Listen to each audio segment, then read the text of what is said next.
Dnes shrnu jednu z mých oblíbených knih s názvem Jak myslí milionáři, kterou napsal Harv Eker.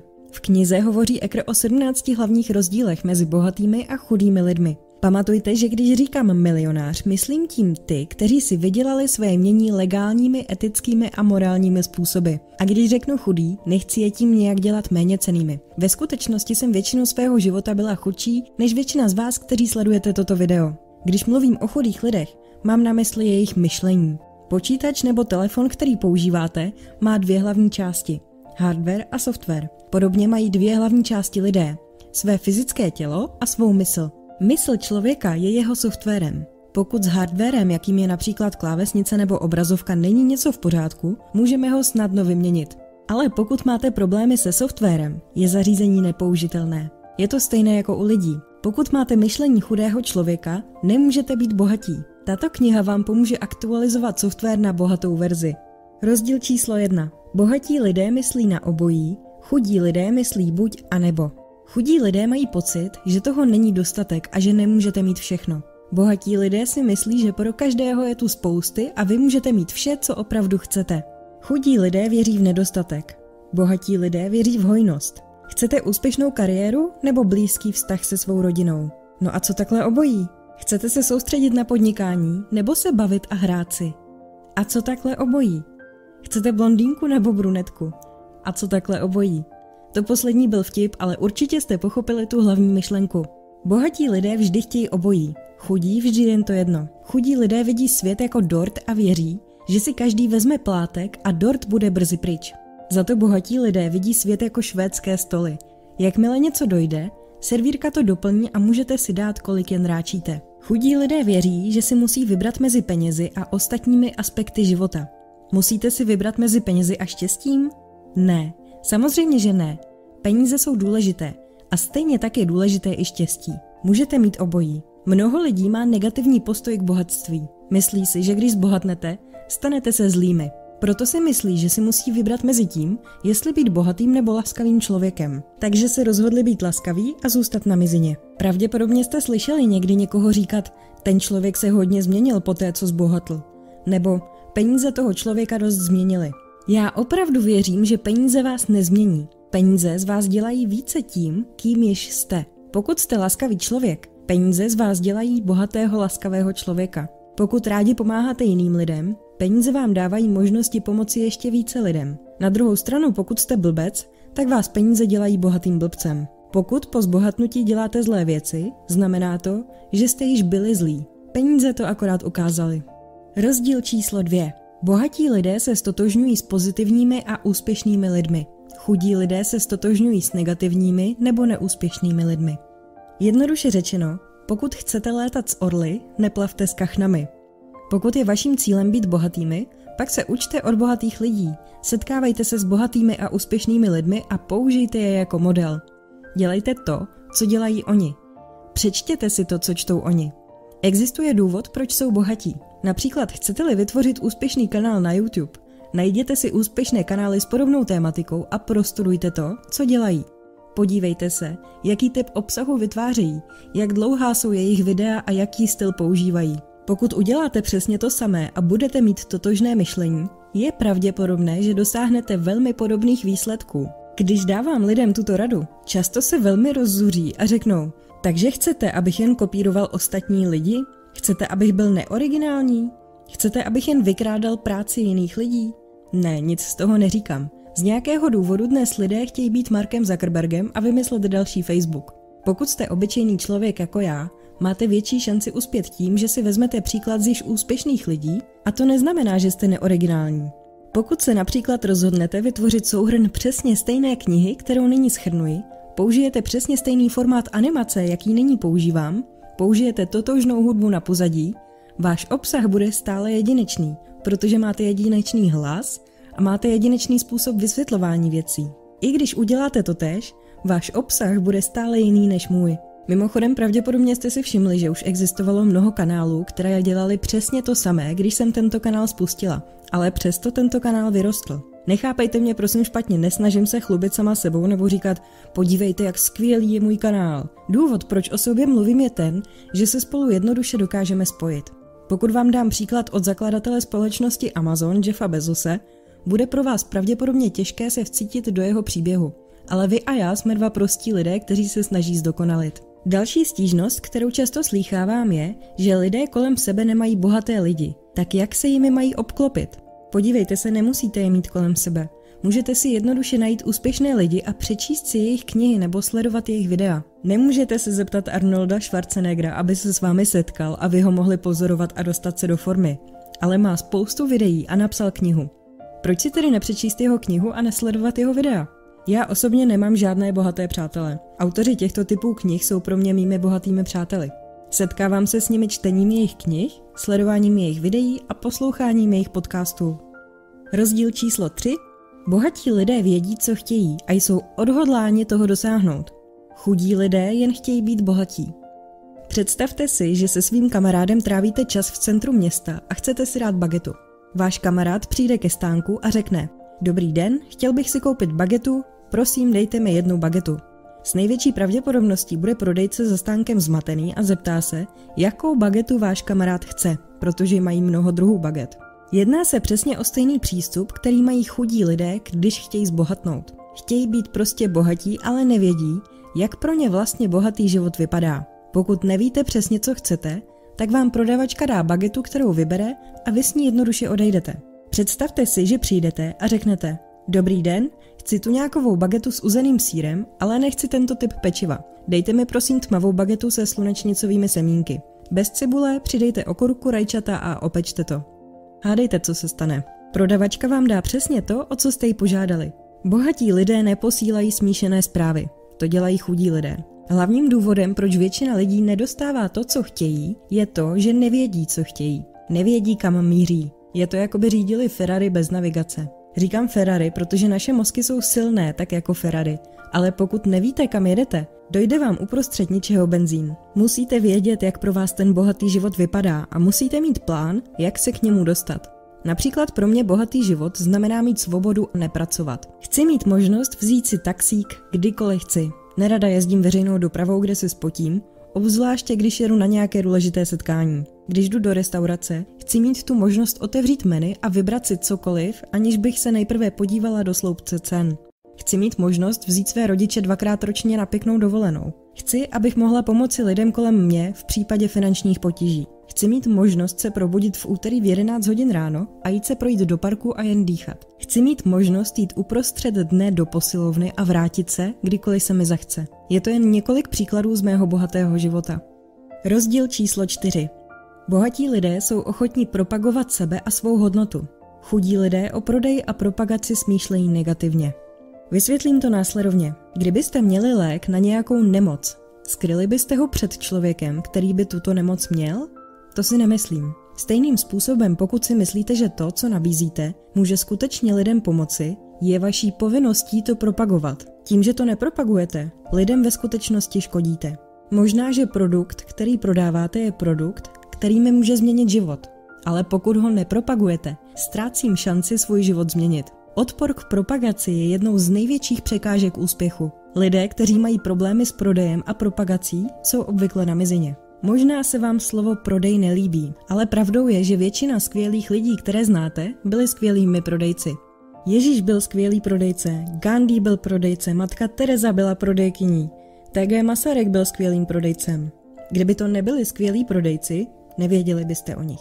Pokud máte skvělý nápad nebo produkt a víte, že pomůže lidem, pak není ostuda jej prodat. Konec konců, jak můžete ve svém podnikání dosáhnout velkých příjmů, pokud nejste ochotni dát lidem o vašem produktu či vašich službách vědět?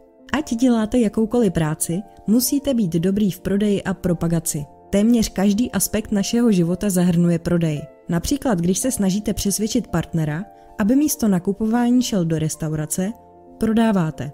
Když se snažíte přesvědčit svou dceru, aby studovala, prodáváte. Ve skutečnosti i já právě v tuto chvíli prodávám. Prodávám vám moje video a vy za něj platíte svým časem.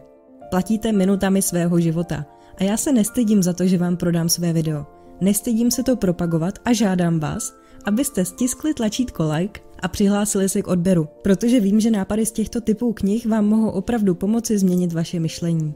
Rozdíl číslo 5. Bohatí lidé věří ve rčení, tvořím svůj život, chudí lidé věří rčení, život se mi děje. Chcete-li vytvářet bohatství, je důležité, abyste věřili, že vy jste ten člověk za kormidlem. Chudí lidé se vezou životem jako cestující. Na druhé straně za volantem vždy sedí lidé bohatí. Všimli jste si někdy, že to jsou obvykle chudí lidé, kdo utratí spoustu peněz za loterii? Oni opravdu doufají, že se někdo jednoduše pokusí vytáhnout z klobouku jejich jméno a poskytne jim peníze nebo je dokonce učiní bohatými. Eker říká, že chudí lidé také ospravedlňují svou situaci. Říkají věci jako peníze nejsou důležité, štěstí a láska jsou důležité. Tento druh srovnávání není správný. Položím vám otázku. Je důležitá vaše noha nebo vaše ruka? Pravděpodobně říkáte, co to je za hloupou otázku, samozřejmě, že je důležité obojí. Máte naprostou pravdu. Obojí je stejně důležité, tak jako peníze a štěstí. Peníze a láska jsou důležité, jídlo i voda jsou důležité. Chudí lidé také obvinují ostatní. Není to nikdy jejich chyba, vždy je to chyba ostatních. Vždy se chovají jako oběti. Mám 2 bratrance, kteří vyrůstali ve stejné vesnici, chodili do stejné školy, měli stejné učitele a měli chudé rodiče. Dnes je jeden z nich velice úspěšný a druhý ne. A nejzajímavější na tom je, že oba používají stejné důvody pro svou současnou situaci. Chudý bratranec viní ze svého neúspěchu špatný vzdělávací systém, chudé rodiče, vládu a systém. Na druhou stranu bohatý bratranec použil stejné důvody, aby jimi podložil svůj úspěch. Říká, věděl jsem, že školství je špatné a moji rodiče jsou chudí a proto jsem se začal vzdělávat sám a učit se nové věci. Nikoho a nic neobvinuje. Dalším důvodem, proč jsou chudí lidé chudí, je to, že si stěžují. Když si lidé stěžují, zaměřují se na to, co je v jejich životě nesprávné. To, na co se soustředíte, se rozšiřuje, takže stále získávají více toho, co je špatně. Rozdíl číslo 6. Bohatí lidé dobře hospodaří se svými penězi a chodí penězi mrhají. Peníze jsou pouze nástroj, stejně jako váš počítač nebo telefon, který vyžaduje, abyste se naučili, jak jej používat. Trávíme mnoho hodin učením se, jak používat počítač, ale pokud jde o peníze, tak lidé tuto skutečnost jednoduše ignorují a nechtějí si vzít knihu a naučit se, jak peníze fungují a jak s nimi nakládat. Toto je opravdu šílené, protože peníze jsou něco, čemu prodáváme náš život tím, že pracujeme každý den od 9 do 5, ale když přijde na to, jak se naučit s penězi zacházet, velké množství lidí selže. Při tak velkém množství lidí, kteří si stěžují na svou finanční situaci, by dávalo smysl naučit se nějaké základy, ale téměř nikdy tomu tak není. Bohatí lidé nejsou o nic chytřejší než chudí, prostě mají jiné a příznivější finanční návyky. Abyste mohli ovládat peníze, musíte s penězi hospodařit. Říkat začnu spravovat své peníze, jakmile je budu mít, je jako kdyby člověk s nadváhou říkal začnu cvičit a držet dietu, jakmile zhubnu 20 kg. Nejprve začněte správně zacházet s penězi, které máte, pak budete mít více peněz k manipulaci. Pokud by váš syn nedokázal řídit a starat se o své kolo, koupili byste mu auto? Samozřejmě, že ne. Stejná logika platí pro vesmír i pro vás. Vesmír říká, dokud neukážete, že zvládnete to, co máte, nic víc nedostanete. Autor říká, že i když si půjčíte peníze na živobytí, musíte se stále naučit, jak s těmito penězi nakládat. Důležitější je procvičit si svaly pro správu financí, aby se z toho stal návyk. Vybudovat si tento návyk je velice důležité. Například pokud je vaším cílem chodit každé ráno do posilovny, abyste mohli dělat dřepy se 100 kg, musíte se nejprve naučit zvedat 1kilovou deku, než zvednete 100kilovou činku. Pokud nemáte ve zvyku zvednout deku a vstát z postele, není možné, že dosáhnete svého cíle. Aby vaše peníze byly dobře spravovány, autor doporučuje vytvořit 5 účtů. Investiční účet, herní účet, vzdělávací účet, darovací účet a účet výdajů. Na svůj investiční účet musíte vložit 10% svých příjmů po zdanění. Je to účet, který vygeneruje husu, která snáší zlatá vejce. Eker doporučuje také vložení stejné částky, 10%, na váš herní účet. Peníze na herním účtu musí být na konci měsíce použity na zábavné aktivity. Tyto peníze byste měli utratit způsobem, který vám pomůže cítit se bohatí a šťastní. Pokud budete peníze jen šetřit, vaše část mysli, která hledá zábavu, začne sabotovat vaše ostatní účty. Rozdíl číslo 7. Bohatí lidé jsou větší než jejich problémy. Chudí lidé jsou menší než jejich problémy. Tajemství úspěchu není v tom pokusit se vyhnout svým problémům nebo se jich zbavit. Tajemství je neustále růst, abyste byli větší než jakýkoliv problém. Nezáleží na tom, zda jste bohatí nebo chudí. Vždy budete čelit problémům. Velikost problému není nikdy problém. Důležitá je vaše velikost. Čím větší problémy zvládnete, tím větší obchod zvládnete. Čím větší odpovědnost zvládnete, tím více zvládnete zaměstnanců a tím více peněz zvládnete. Věci, kterým říkáme problémy, jsou ve skutečnosti pouze situace. My z nich děláme problémy. Respektive někteří lidé z nich dělají problém, jiných se to ani nedotkne. Jak je možné, že přesně stejná situace je problémem pro jednoho, ale pro druhého ne? Záleží na daném člověku. Záleží na vás. Mohou vás propustit z práce a vy můžete být celý den deprimovaní a stěžovat si. Nebo můžete využít svůj volný čas k vytvoření vlastního podnikání. Rozdíl číslo 8. Bohatí lidé jsou vynikajícími příjemci. Chudí lidé jsou špatnými příjemci. Špatný příjemce je osoba, která neumí správně přijímat. A co dostáváme? Dostáváme pochvaly, komplimenty, peníze, dary a mnoho dalších věcí. Mnoho z nás má s přijímáním takových věcí potíže. Autor říká, že jsme tímto způsobem formováni. Když jsme vyrůstali, tak jsme slýchali věci jako to je špatně, neděláš to správně, co jsi to udělal. Všechny tyto věty ve vás umocňují pocit, že nejste dost dobří. A necítit se dostatečně dobře je jedním z důvodů, proč jsme špatnými příjemci. Od této chvíle přijměte vše, co vám někdo nabídne. Pokud vám někdo řekne, že vypadáte dobře, řekněte děkuji. Místo cože? Děkuji, ale dnes vypadám hrozně. Je to jednoduché, stačí říct děkuji a kompliment přijmout. Ekr říká, je to legrační, když jsem byl na mizině a viděl jsem na zemi halíř, nikdy bych se neohnul tak nízko, abych si ho vzal. Nyní, když jsem bohatý, seberu všechno, co dokonce jen vypadá jako peníze. Pak ho políbím pro štěstí a nahlas prohlásím, jsem magnet na peníze. Děkuji, děkuji, děkuji. Rozdíl číslo 9. Bohatí lidé hrají hru o peníze, aby vyhráli. Chudí lidé hrají hru o peníze tak, aby neprohráli.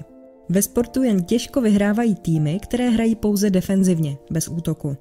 Většina lidí bohužel hraje hru o peníze defenzivně, kde je jejich hlavním zájmem přežití místo bohatství a dostatku. Chudí lidé chtějí mít dostatek peněz na zaplacení účtů.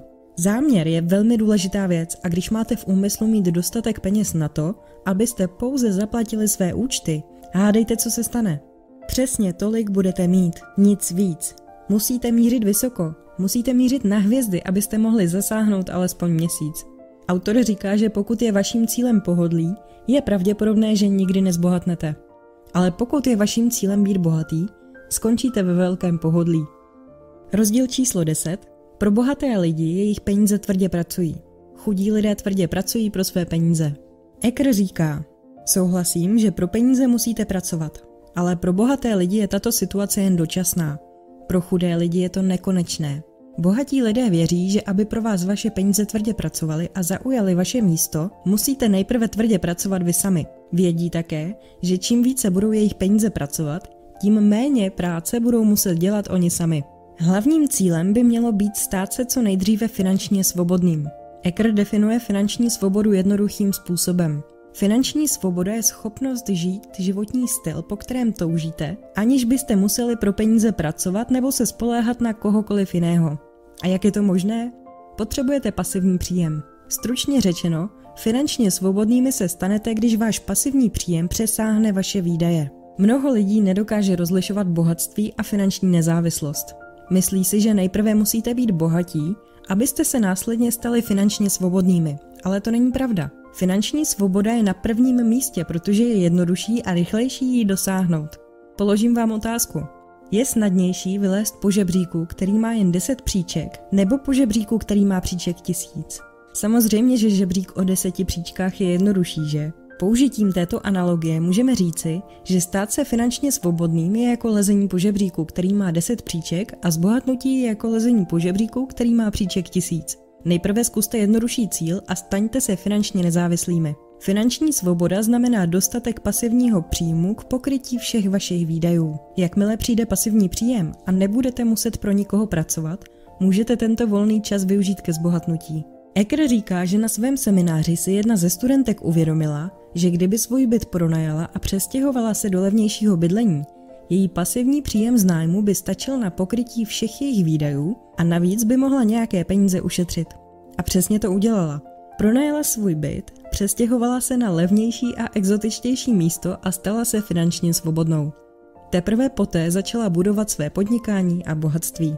Nejprve se tedy soustřeďte na žebřík s 10 příčkami a vytvořte dostatek pasivního příjmu, abyste nemuseli pro někoho pracovat. Jakmile toto zvládnete, můžete myslet na zbytek. Existují 2 primární zdroje pasivního příjmu. Prvním jsou peníze, které pracují pro vás. To zahrnuje výnosy z investic do finančních nástrojů, jakými jsou akcie, dluhopisy nebo jiná aktiva, která se zhodnocují. Druhým hlavním zdrojem pasivního příjmu je podnikání, které pracuje pro vás. To znamená generování trvalého příjmu z podniků, ve kterých se nemusíte již aktivně podílet na jejich chodu a bude vám přinášet pasivní příjem. Nejjednodušším příkladem toho způsobu může být nemovitost. Rozdíl číslo 11. Bohatí lidé se soustředí na své čisté jmění. Chudí lidé se zaměřují na příjem ze zaměstnání. Pokud jde o peníze, lidé se často ptají, kolik vyděláváte. Jen málo kdy slýcháme otázku, jaké je vaše čisté jmění. Jen málo lidí takto mluví. Bohatství se měří čistým jměním, nikoliv příjmem ze zaměstnání.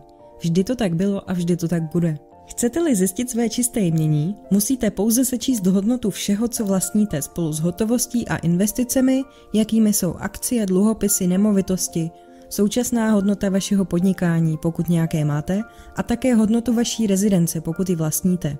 A poté odečtěte veškeré dluhy. Čisté jmění je považováno za ultimátní měřítko bohatství, protože v případě potřeby lze z toho, co vlastníte, udělat hotovost. Po výpočtu čistého jmění nakreslete na list papíru svislou čáru. Vložte nulu do spodní části řádku a do horní části řádku napište své požadované čisté jmění, řekněme $1 milion. Jakmile to uděláte, vložte své aktuální čisté jmění do tohoto řádku a uvidíte, jak daleko jste od vámi požadované částky. Občas, řekněme každý měsíc nebo každé čtvrtletí, tento řádek zkontrolujte a podle toho jej aktualizujte. I když právě teď jste na nule nebo dokonce v mínusu, přesto bych doporučila toto cvičení provést, protože co se zaznamenává, to se zlepší. Rozdíl číslo 12. Bohatí lidé jednají navzdory strachu. Chudí lidé se nechají strachem zastavit. V knize Eker hovoří o manifestačním vzorci. Podle tohoto vzorce myšlenky produkují pocity, pocity pak vedou k činům a činy vedou k výsledkům. Například přemýšlíte nad koblihou, to vytváří pocit touhy po koblize, pak se zvednete a jdete koblihu koupit. Pokud se tento proces neustále opakuje, tloustnete. Myšlenky a pocity jsou součástí vašeho vnitřního světa, nadváha je součástí vašeho vnějšího světa. Čin je mostem mezi světem vnitřním a světem vnějším.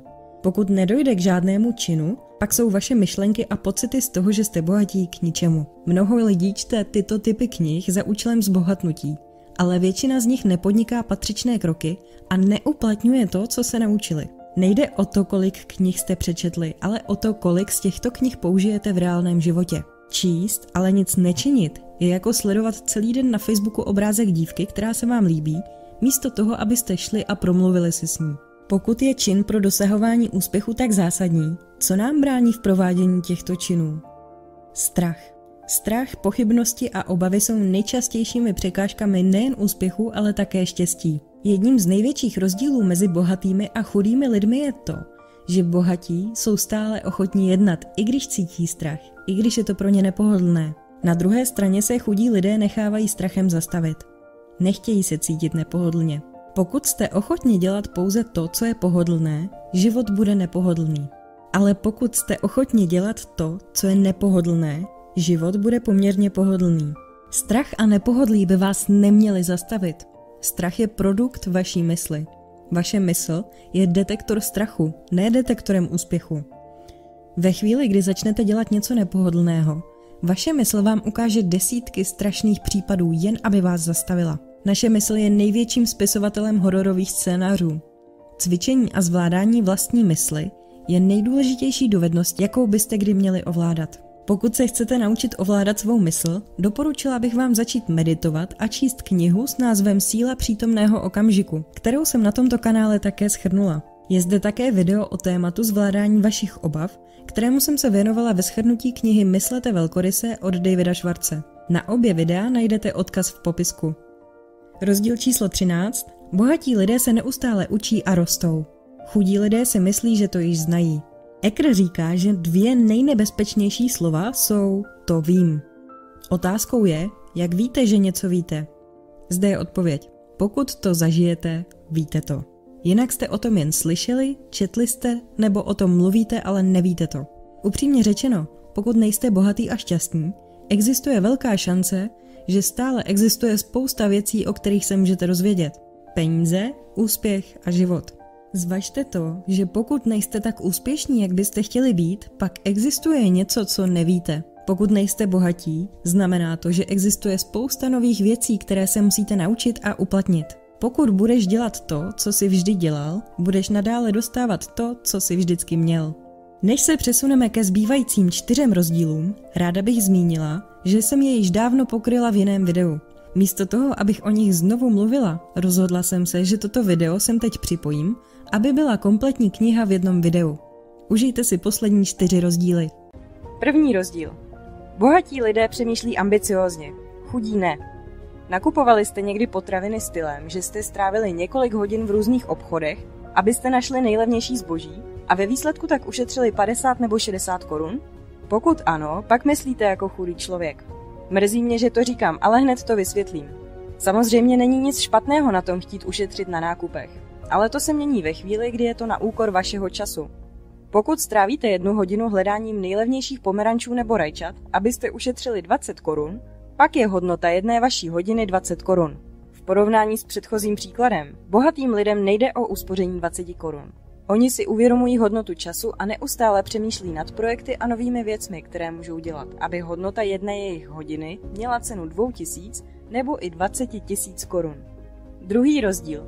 Bohatí lidé preferují být placeni za své výsledky. Chudí lidé chtějí být placeni za čas. Velmi často slýchám, jak si lidé stěžují, že by si zasloužili mít větší plat už jen proto, že pro stejnou firmu pracují víc než 5 let. Ale v reálném světě to takhle nefunguje. Například, strávím 80 hodin nad výrobou videa, které nakonec nebude moc dobré. Nikdo se na něj nebude dívat. Teď se vás zeptám, budete se na moje video dívat jen proto, že jsem na něm strávila 80 hodin? Jistě, že ne. Tak to prostě nefunguje. Nikoho nezajímá, kolik jste na tom strávili času. Otázka je, jestli umíte doručit tu hodnotu. Třetí rozdíl. Bohatí lidé se soustředí na příležitosti, chudí lidé se soustředí na překážky. Tenhle rozdíl je můj nejoblíbenější. Kdykoliv přijdu s novým nápadem, sdílím ho s ostatními lidmi, abych od nich dostala zpětnou vazbu.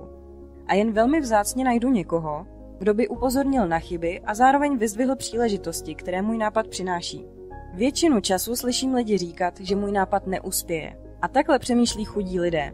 Neustále vidí překážky, riskování a stále se zaměřují na problémy, kdežto bohatí lidé na příležitosti. Chudí lidé se rozhodují na základě svého strachu. Jejich mysl neustále přemítá nad tím, co je špatně a co zlého by se mohlo stát. Jejich mozek má přednastavenou otázku, co když to nebude fungovat, anebo častěji rovnou, to nebude fungovat. Neříkám, abyste se nestarali o problémy. Samozřejmě, řešte problémy, když vyvstanou, ale nenechte se strachem z nich zastavit. Když se budete soustředit jen na problémy, budete mít problémy. Když se budete soustředit na příležitosti, dostanete příležitosti. Je to jednoduchý zákon vesmíru. Čtvrtý rozdíl. Bohatí lidé obdivují ostatní bohaté a úspěšné lidi, chudí lidé mají bohaté a úspěšné v nelibosti. Když jsem byla na střední škole, v okolí se vyskytoval velmi bohatý muž a kdykoliv jsem ho viděla projíždět v nejnovějším modelu BMW, slýchala jsem o něm samé špatné historky. Kdykoliv jsem se lidí v okolí zeptala, jestli vědí, čím se ten muž živí, nikdo nebyl schopný mi pořádně odpovědět a všichni automaticky předpokládali, že dělá nějakou nelegální činnost a že je to padouch. O několik let později jsem měla možnost s ním mluvit v rámci své stáže a dozvěděla jsem se, že vyrůstal v chudobě a toho motivovalo usilovně pracovat, až se vypracoval na výkonného ředitele. Potom, co jsem ho poznala a vyslechla jeho příběh, jsem si uvědomila, že chudí lidé se dívají na úspěšné lidi s nelibostí, žádlivostí a závistí.